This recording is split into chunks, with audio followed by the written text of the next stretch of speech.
Hello， 大家好，我是宁宁家的汉堡，今天继续为大家带来搞笑脑洞美漫《辛普森一家》第25季第13集。学校好不容易开展一次科教，结果放的片子还是几十年前的。现在对于海王星早已有了清晰的拍摄，换言之，那部片子已经过时了。当代的研究已向前推进了不少，而辛小妹就是最了解当下研究的人。然而，就在她想报告老师，允许她分享调查成果的时候，却发现胡佛躲在了桌子下面。这是星期二 ，Lisa 玉米卷星期二。她回望了时钟，已经12点了。她突然明白了什么。此时，学校里的其他人也感觉到了震动。接着，下课铃声响起，孩子们像野兽出笼似的往外冲，嘴里还叫喊道：“玉米卷星期二，玉米卷星期二！”不仅是他们，就连辛巴三人也悄悄混进了队伍，打算争夺玉米卷。威利此时还在拖地，听到脚步声的时候，他本想躲进柜子里，无奈里面只藏得进一个人，于是他把这机会让给了拖把，然后就淡定地坐在了走廊边。这幅场景不禁让人想到了蒙眼的汤姆，结果可想而知，孩子们的洪流直接冲垮了他，人人都爱玉米卷，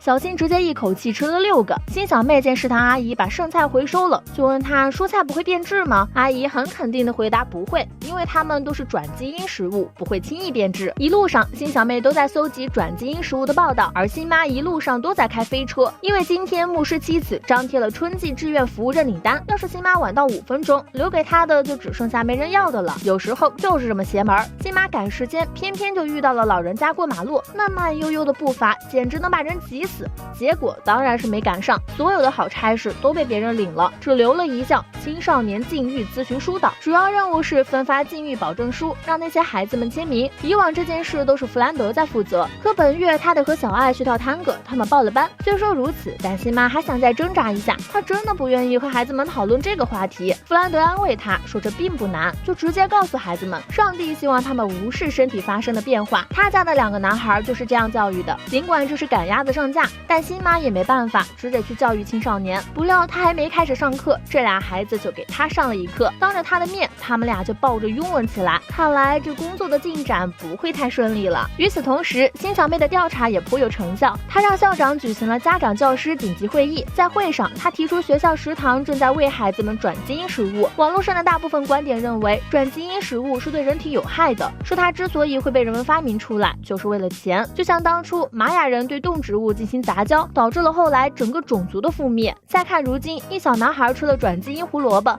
当场就口吐黑色的液体。而辛小妹的观点与以上截然不同，她认为不应该把转基因食物一棍子打死，因为他们不害怕虫害、病害和干旱，这是事实。在她看来，这或许是解决世界饥荒问题的关键。经过辛小妹的大力宣传，转基因作物很快就登上了大雅之堂。科研小组很感谢她做的贡献，所以想邀请辛普森一家去研发园参观。之后，全家人到了研发园，辛小妹很高兴，如今还能看到像这样精益求精、以人为本的企业。小姐姐也很认同她的观点，更重要的是，他们终于摆脱了关于公司从事邪恶运动的谣传。接着，她带着他们去见了首席科学家，谁也没想到这个人竟是杂耍鲍勃。然后，小姐姐就离开了，说让他们好好叙叙旧。本来和仇人待在一起就够紧张了，想到鲍勃刚开始说话，脸皮就掉了，可把辛普森一家给吓的。鲍勃让他们放轻松，说自己仍在服刑，说着就展示了束缚着他的铁块。能到这里来，他是费尽了千辛万苦。当时他正在监狱里印车牌，这是一项特别枯燥无聊的工作。于是当实验室前来招募实验对象的时候，他苦苦哀求得来了这个机会。他需要做的就是当猴子的小白鼠，确保他们不会在实验中承受太大的痛苦。实验的时候，科研人员离开了一阵，接着猴子掌握了仪器，他度过了一段相当艰难的时光。然后他把这段经历做成了报告，电压强弱和痛苦程度的关系。因着这篇报告，他成为了一名科学家。小新自然是不可能认真听的，就在一旁搞怪。眼见这孩子就要喝下磷酸，鲍勃马上把他打掉了。虽说他救了小新一命，可惜这孩子完全不领情，但他的举动却感动了辛小妹。他感觉自己和鲍勃是一样的人，毫无疑问，鲍勃也是这样觉得的。Lisa， 你永远都是辛普森一家出淤泥而不染的明珠。这时，科研小姐姐来找鲍勃，说是研制的玉米已经有了自主意识。既然鲍勃还有工作，全家人就准备告辞。他们临走之前，鲍勃苦苦哀求，希望他们能再抽空来看看他。可惜呀，他们大多都不为所动，只有辛小妹有些难过的回望了一眼。晚饭的时候，辛小妹还惦念念着鲍勃，手中的书好像也幻化成了他的模样，祈求辛小妹常去看他，说他们可以一起讨论诗篇、美学，哪怕是爵士他也愿意。但辛小妹刚提出想见鲍勃，就遭到了小新的反对。不过他现在也听不进这些话，只觉得鲍勃并不像想象中那样道德败坏，毕竟是宠女狂魔。辛爸答应了辛小妹，说会带她去见鲍勃。辛妈上次出示福利，让她想出了一个曲线救国的方法，就是用手指人偶去教育那些少年。她塑造了一个洁身自好的小姑娘，使她成为了高中最受欢迎的女孩。然而现实中的那些男孩子却更喜欢那位思想开放的女孩子。但不管怎么说，辛妈也得继续演下去。后续是这位洁身自爱的女孩遇到了一个不正经的男孩，辛妈本想展示一下这女孩是如何拒绝她的，结果推搡之间他们的扣子绞在一起了。更尴尬的是，辛妈一用力，那女孩的衣服被男孩扯了下来，看得台下那群孩子们是目瞪口呆。还有一个问可不可以把女人偶带回家，我不会对她做什么的。辛小妹和鲍勃的相处非常愉快，他们一起唱歌，一起进行 DNA 重组，仿佛之前那个想要杀死小新的鲍勃和辛小妹眼前这个并不是同一个人。不过他还是想问他到底有没有继续筹划复仇。鲍勃说他再也没想过，还说复仇就像爱情，顺其自然最好。辛妈现在是没辙了，想到明天又有研讨会，他就发愁。辛爸却觉得妻子的忧虑很多余，年轻人不可能控制他们的冲动啦。你的意思是我在浪费自己的时间吗？不，我的意思是你在浪费所有人的时间。陨落妻子对于辛爸来说这是毫不费力呢。看吧，幸福的夫妻生活就是这样没的。次日，辛妈把辛爸带去了研讨会，她告诉孩子们他们已经2天没那啥了。结果他们的第一反应是就2天？就这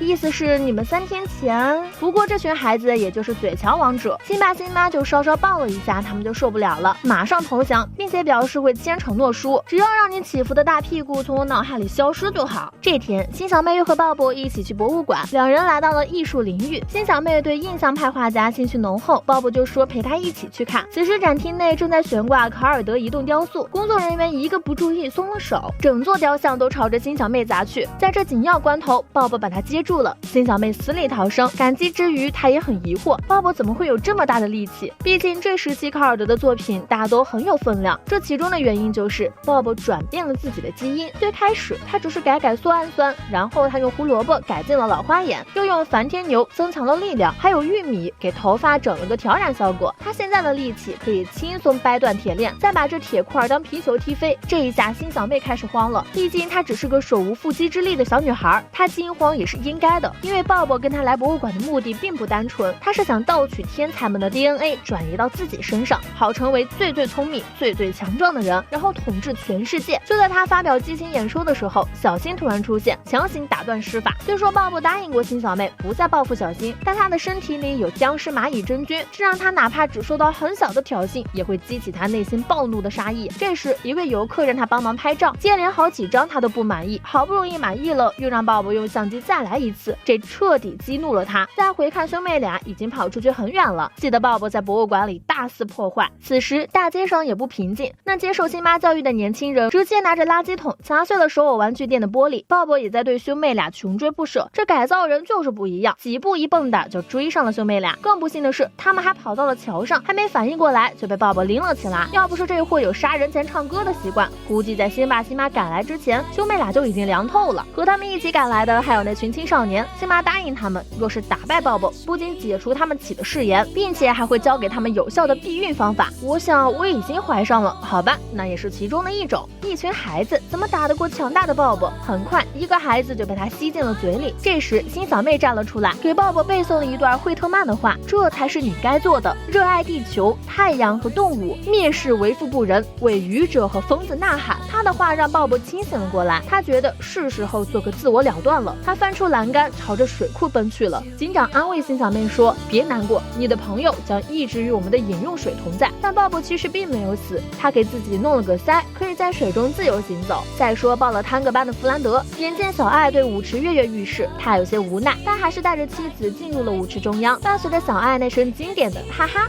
弗兰德的美梦醒了，我真怀念那笑声啊。这时小胖子在窗外也哈哈了2声，我也想念他。本期视频就到这里了，喜欢的小伙伴别忘了点赞、评论、加关注，咱们下期再见，拜拜。